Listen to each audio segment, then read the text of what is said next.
What's up, Kirby Q fans? Hey, I'm continuing with talking about the basics of grilling, and today we're going to talk about one of the essentials, the type of fuel that you use.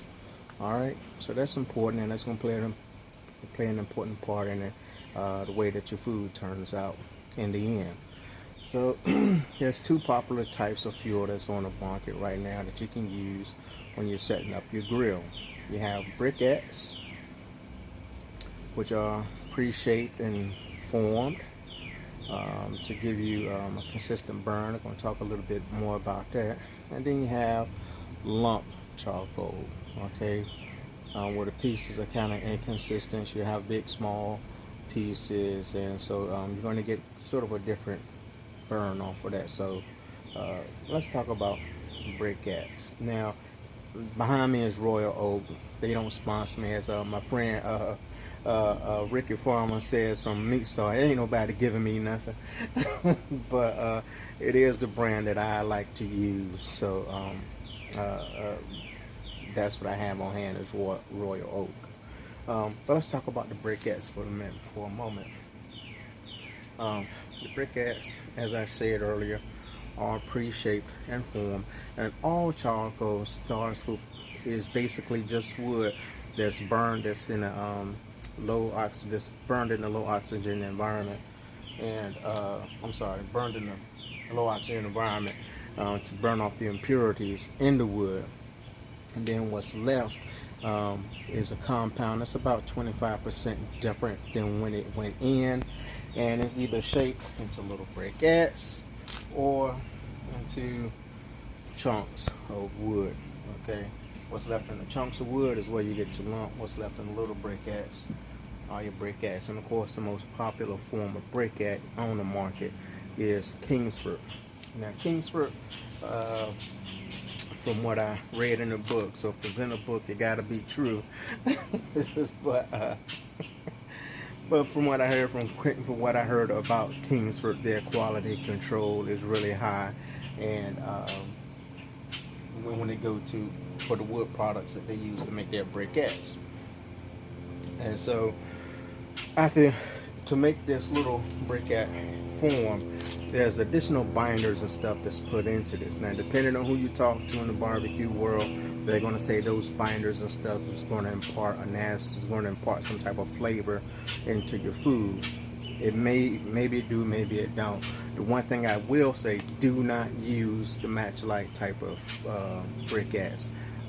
My personal opinion is that the lighter fluid that's put into the briquette is so infused into it that even when the ash is over, there's still some of those chemical properties that's inside of the briquette that's going to impart into your food. So I recommend not using match-like type of briquettes.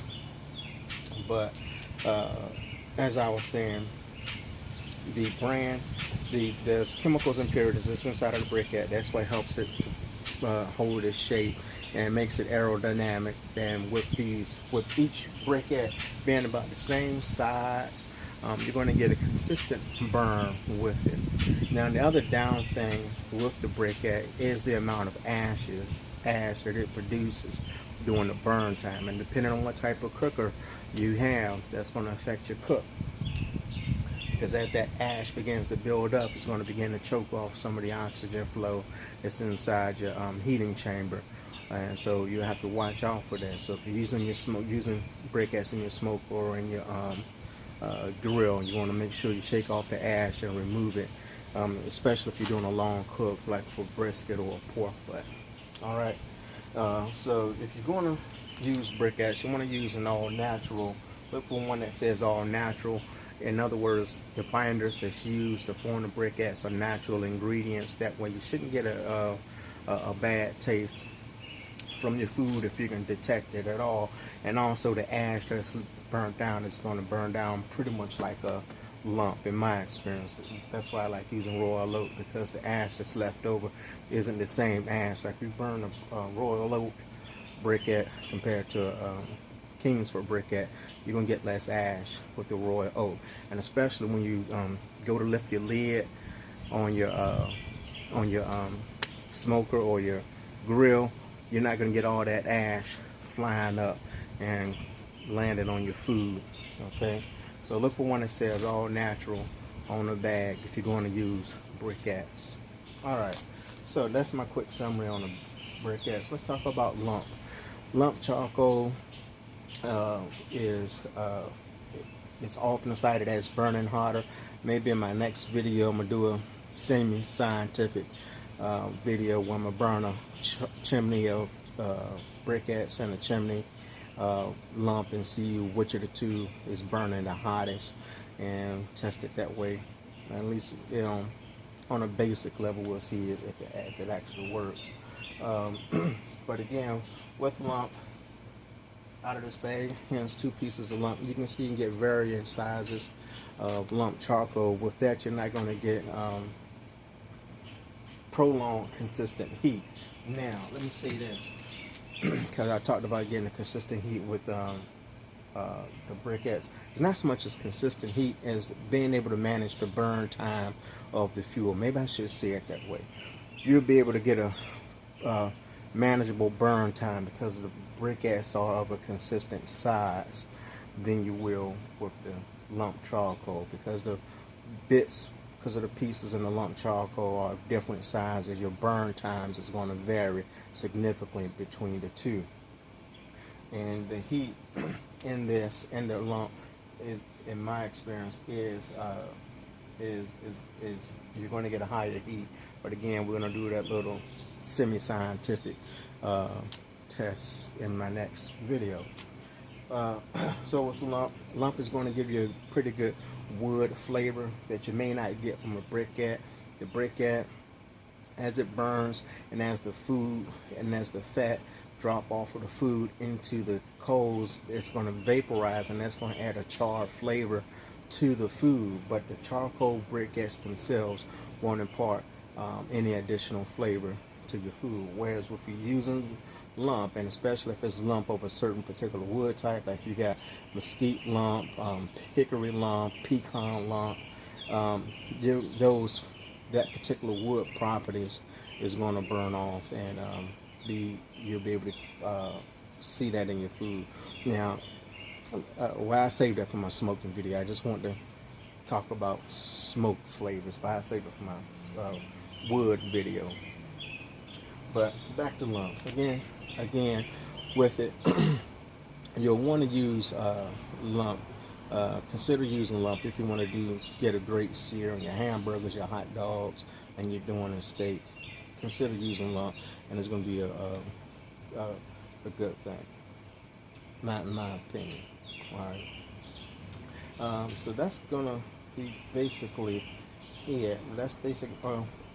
Also in the next video, what I talk about is how to arrange briquettes in your charcoal grill to help you get different burns. Okay, if you're doing a brisket, or if you're doing a pork butt, or if you're trying to do low and slow ribs on the grill, you want to arrange them what's called the snake method or the minion method, in a particular way, to where you can get a slow burn that's going to give you at least 3 to 4 hours worth of burn time before you have to refuel in there. All right, and there's times when you may want to mix. Maybe start off with a lump. All right, to get your food going, and then just use some briquettes to give you to keep the fire going. I've done that, especially when I had my huge HPT smoker. I used to do that sometimes, to just get it started off with lump, then you use the briquettes to keep the heat going. All right, well, that's all I want to share today. Again, this is just a grilling tip number 2, charcoal. You have briquettes, you have lump. Consider which one you want to use. Pick a brand. And I would say, if you want to be consistent in the way your food is going to turn out, stick with that same brand. I would say stay away from the low-end charcoals that you see, like your brand X stuff. Now, that's just me. If you want to use it, fine. But I would just stick with Kingsford, Royal Oak, Frontier, Cowboy, one of those brands like that, to help give you a consistent product each time you cook. B&B also, you can find that in Ace Hardware. But you just want to be consistent. That way you can ensure that your food's going to turn out the same way each time you cook. That's just one part of the process. All right, well, that's my talk on charcoal and grilling tips part 2. Hope you like it, and thanks for being a fan of Kirby Q.